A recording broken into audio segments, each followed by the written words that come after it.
Hi, my name is George Brown. I'm the president of SalesWorks Systems, and I'm here on behalf of Microsoft today to talk to CRM partners about dealing with the mixed mode operating models that they will be required to deal with over the next few years.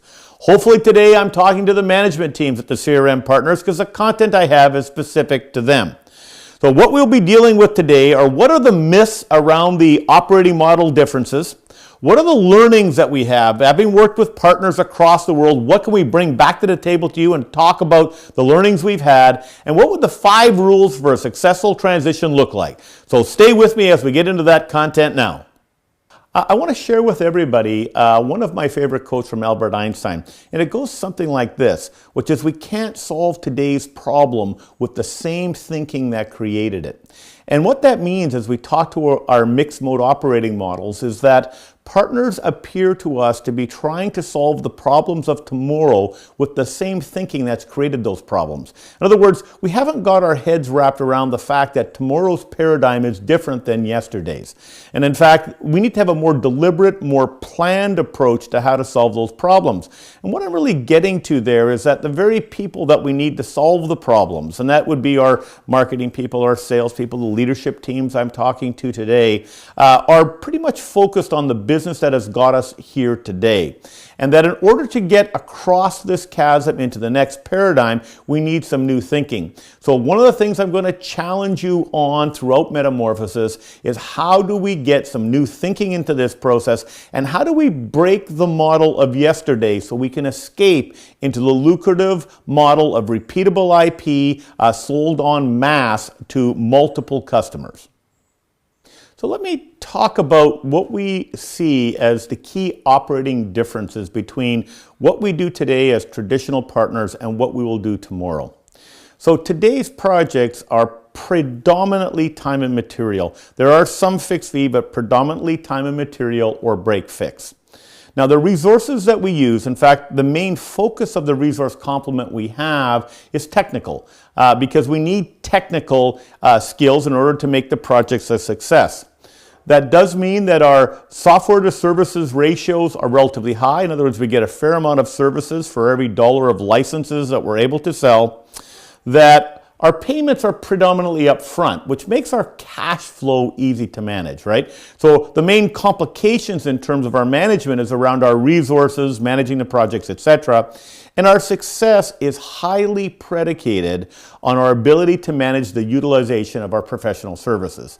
And in fact, in a typical partner P&L, 70% of profit is derived out of managing the professional resources we have. Now, as we look forward into our next operating model, and this is really where I'm trying to paint the picture of the delta between the two. So in our next operating model, it's going to be predominantly templatized, repeatable solutions that are a good fit for an industry or a customer type. That's quite a difference between a time and material statement of work type operation. Okay, it's also going to shift our resources, because if our applications are easier to implement, and that's the expectation of the customer, there's less software to services. That means our software to services ratio is going down. We're going to get less services for every dollar of licenses we sell in the future than we do today. It's going to mean that our resources are going to shift. And that means instead of being predominantly technically focused, we're going to need to increase the muscle in our marketing and sales operations. Specifically marketing, which is going to have a lot more input, given the way the buyer preferences are today, to more of an anonymous purchase, right? And it's also going to have an impact. So that sales and marketing piece will be big. The next thing it's going to have a big impact on, of course, will be our cash flow. Because in the future, when we're getting our licenses paid on a monthly basis, that will reduce the amount of upfront cash we get and pose challenges to partners as we make that transition. That is why managing the unwind rate is so important. I'll talk about that later, and we have a complete chapter on that. Now, The key to success, now one of the big differences is going to be that our key to success in the future is going to be our ability to both formalize and monetize the IP we have. Now, all of you as partners have IP, whether you're aware or unaware of it. Some of it could be contained in terms of methodologies, know-how, fixed fee engagement plans, support plans, code, particular vertical code or add-on functionality, etc. But our success in the future will no longer be predicated on managing the utilization. The bulk of our revenue on a recurring basis, and that's the very good part about that in the new operating model, will come from the monetization of the IP that we have. And that's going to be the most important thing for you as a management team to think about. What is our IP? How do we inventory it? There's going to be a chapter later on in Metamorphosis about that. How do we begin to formalize it and monetize it? That's going to be critical to our success in the future. Now, when I talk to you about a mixed mode operating model, I don't want you to think that that's the way that I believe you need to go, or that we believe you need to go fundamentally. Because there's no debate that purity in strategy and purity in operating model pays. There was some research conducted in 2007 where they examined 2,351 companies, looking at the difference between a pure operating model and strategy and one that had a mixed mode operating model and strategy. It covered construction, manufacturing, business services, which of course we fall into. And it was conclusive that in none of the 2,351 cases did a mixed mode operating model outperform purity. Now, you could be thinking to yourself, what are you trying to say? What I'm trying to say to everybody is that over time, and I'm saying over a period of time, the faster you get there, the better. In other words, the faster you get to a pure operating model of one type, the more effective and successful you will be. With a caution note, and that is that we have an issue of an unwind rate we need to manage, and it's forcing us to be in this mixed mode for a period of time. But make no bones about it, what you need to do is get a very clear strategy, a very clear operating model, and only one of those. And the faster you get to that, the more successful you will be, the more profitable you'll be, the simpler your business will actually become. So by virtue of definition, then, this mixed mode operating model is temporary. It cannot hold over a long period of time. There are far too many complexities for small to medium-sized organizations to manage, and all that happens if we sustain this over a long period of time is that we will begin the erosion of our bottom line till there is none left, okay? So complex because we want to be pure in our strategy, but necessary for bridging this gap into the new operating model. Now here's our biggest problem. All right, the very people we need to help us get to the new model do not want to break it. Right? There was a good book by John Clemmer written one time called If It Isn't Broke, Break It. And it implied that if your operating model wasn't broken, that you should attack it before your competitors did. Right? And really what we're saying here is that the very people we need to make this transition are fairly invested in you staying exactly where you are. If you're a management team member, you might be thinking, yes, this is scary. I don't want to go anywhere. All right, because the board of directors you have, if you have one, may resist it. You as a set of owners may resist it because we don't know what this will look like. I can assure you your sales and marketing people will resist this change. It's one of our dilemmas. Why will they resist it? Because we don't know what this looks like on the other side. The service delivery people, as soon as they hear the notion that we won't be going down the path of a customized solution or a fairly detailed analysis in terms of what that customer might need and building a bespoke custom solution for that customer, are less interested in it. So getting to the other side in terms of our repeatable, scalable, valuable business based on our IP with good recurring revenue is going to take some work. And we're going to have some change management efforts involved here. We're going to have some rethinking of this. But I want to move on now to some of the myths I think we need to bust as part of this, because there's some myths that exist in the channel today, and get on with the realizations of what we've discovered as SalesWorks working with partners around the world in this transition to this new paradigm. Now let's talk about what are some of the key myths that we've heard in the last 3 years in the channel as far as a partner perspective goes. Now, the first myth that I want to attack is the myth that, adding a cloud offering is like adding just another product or adding a deployment methodology. It's nothing really significant, and I want to attack that, right? Because fundamentally, the purpose for going to the cloud on the customer's perspective is they want to lower their capital expenses and they want to get a more efficient offering from an IT perspective that ultimately costs them less. Now, if that's true, then the first myth, which is it's just a deployment method, can't be true. All right, because they're contrary to each other. They're juxtaposed to each other. So that's a very important one to get our head around because it's been propagated substantially in the channel. Oh, it's just like another deployment method. Services will remain constant. Everything will remain the same. We certainly don't believe that to be true. We know that you have to change your underlying business model to be successful here. Now, the second myth that we hear propagated substantially is that the same people we have today can do both roles. In other words, we can both do the sales role for a perpetual license business or the sales role for an accelerated or repeatable business, right? And I want to call our attention to the fact that fundamentally, if that were true, if in fact a single person could do both roles, that would exacerbate the cost of your sales operations on the repeatable side to such a level so as to totally eliminate any chance of profitability. Because the facts are those transactions are going to be paid over time. All right, they're going to be a lower amount on a monthly basis, and if you paid the same way for that type of customer as you did for a perpetual license customer, that would eliminate your profitability. More importantly, you can't motivate that person. Because the salesperson today that sells a perpetual license would need to sell, in fact, the average sell 6 new customers a year on average, right?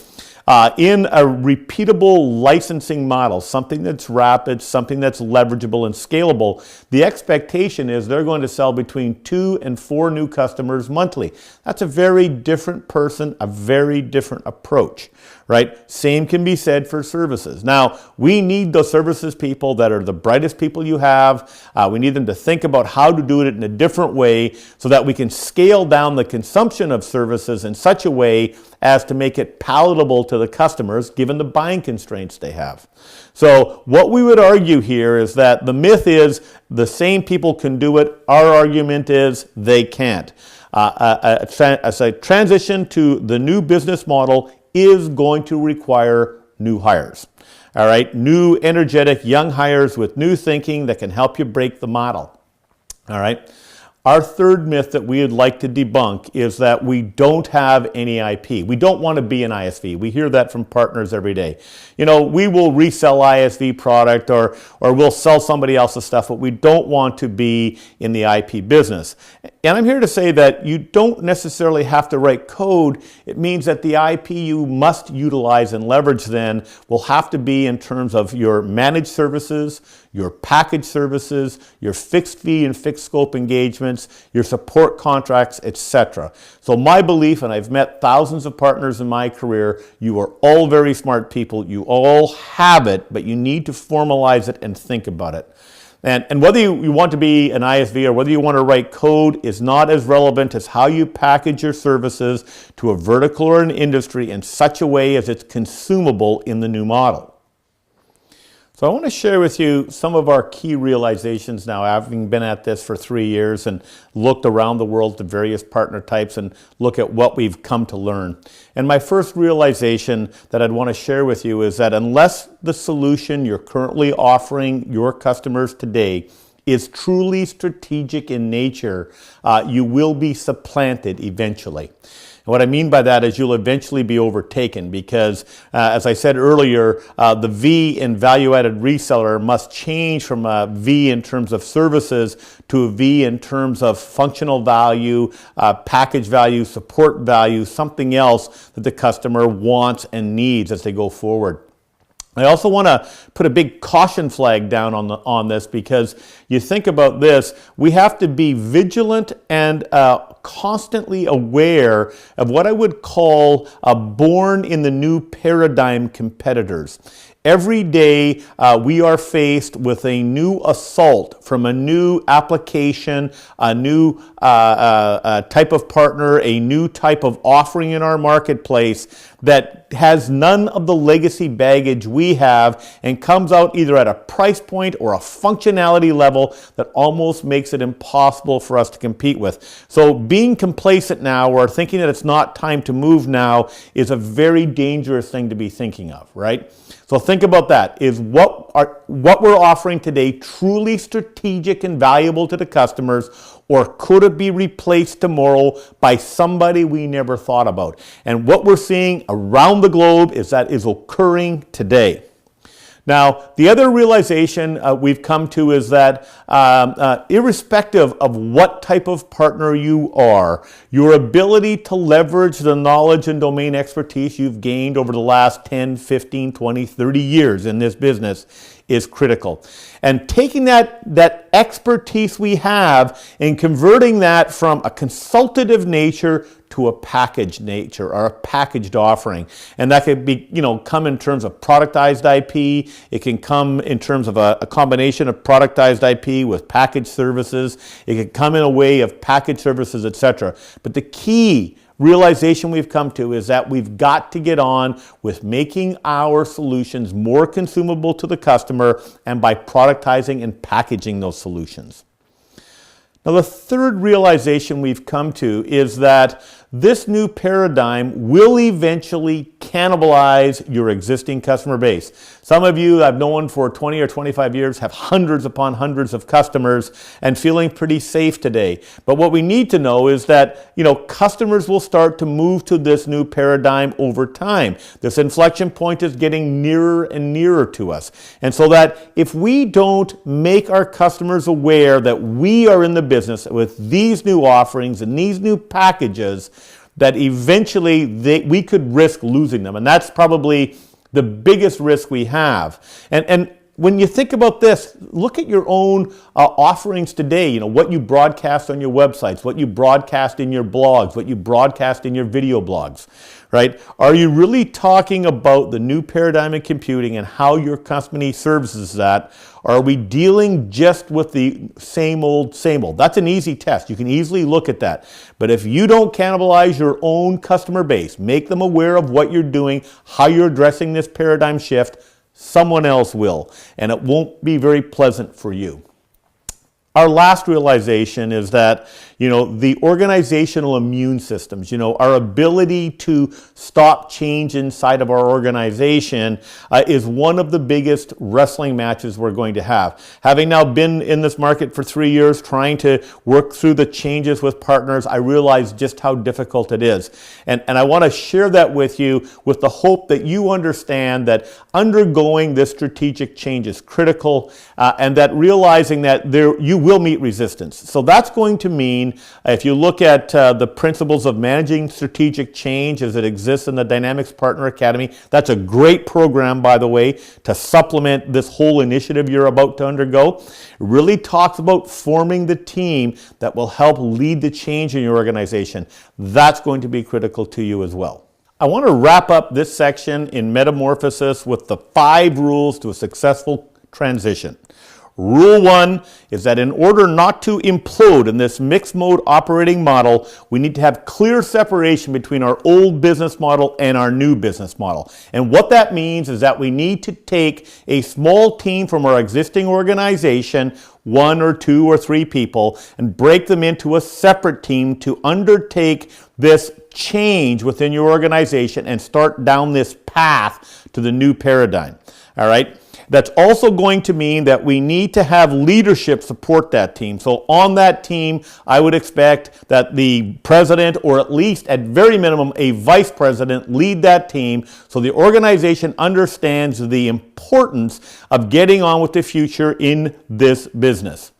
Now, the second rule to a successful transition, if we have a team and we have thought leadership on that team, the second thing we need to do is to make sure we have line of sight into what the metrics are. So at minimum, a departmental P&L, so that that team can see how they're doing, and we can measure how we're making progress and how we are improving our overall performance in this new paradigm. Rule 3 is going to require that we hire new people. What I'm saying is we'll have a split off team within our own organization, people that know our culture, how we work, etc. We're going to start refuturing our organization. Then we're going to add new people to that organization from the outside. Now, why am I saying from the outside? It's because fundamentally today, partners' cost structures are so high that we will not be able to make this transition unless we can average down our cost. That means we need younger, we need bright, we need talented, energetic people with a cost basis lower than our average cost today. We also need that new thinking that comes with them. All right, so we're going to need new hires. We're going to need to average our costs down. Because remember, your competitor tomorrow isn't coming from the same city as you. They're coming from a different country, a different region with a cost base substantially lower. That's one of the risks we have in this new paradigm. Rule 4, we must unwind our traditional business, perpetual business, in an orderly fashion at a percentage that would allow us to ensure our cash flow and profitability until that transition is complete. Now, as part of Metamorphosis, there's a detailed modeling tool. Working with your local PDC, they can help you with that to determine exactly what is the unwind rate you need to have as your business. All right, so it's going to be critical as we go forward. Now, Rule 5, and we could say this is critical in all businesses, but cash flow will be king. And what I mean by that is that our cash flow as a partner, a traditional Microsoft Dynamics partner, has been, quite good actually. The way we receive money from the customer, the way the payment terms we have with Microsoft, etc., facilitates a very good cash flow system for us. As we move to this new paradigm, our cash flow is going to suffer in the early stages and become robust in the later stages. It's really what we'd like to have as a partner business, but that first period of time, that first 2 years or 3 years of our transition is going to be challenging. It's going to require acute focus on our cash flow, acute focus on the contracts in terms of how we get paid, etc. And it's going to be one of the most important parts that'll help us solve the problem of moving to this new paradigm. So in concluding our segment today, in terms of the mixed mode operating models, I hope I've been able to illustrate to you the differences between our old model and our new model. I hope I've been able to debunk the myths that we have, because I think if you go forward with the myths in your mind, you're not going to find your way through to a successful transition. I also hope that I've highlighted some of the key issues that you have to pay attention to as you go forward. Now, clearly, the amount of content we have in Metamorphosis, the amount of content that exists in the Dynamics Partner Academy to help you through this process is significant.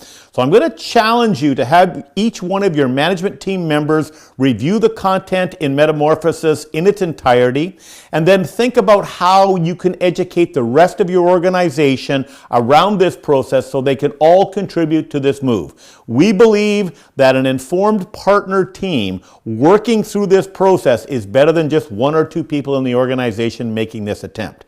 So please leverage the information we have, the content that we have, the amount of programs we have to help drive your organization through this process successfully. There will be no accidental entrepreneurs in the new paradigm.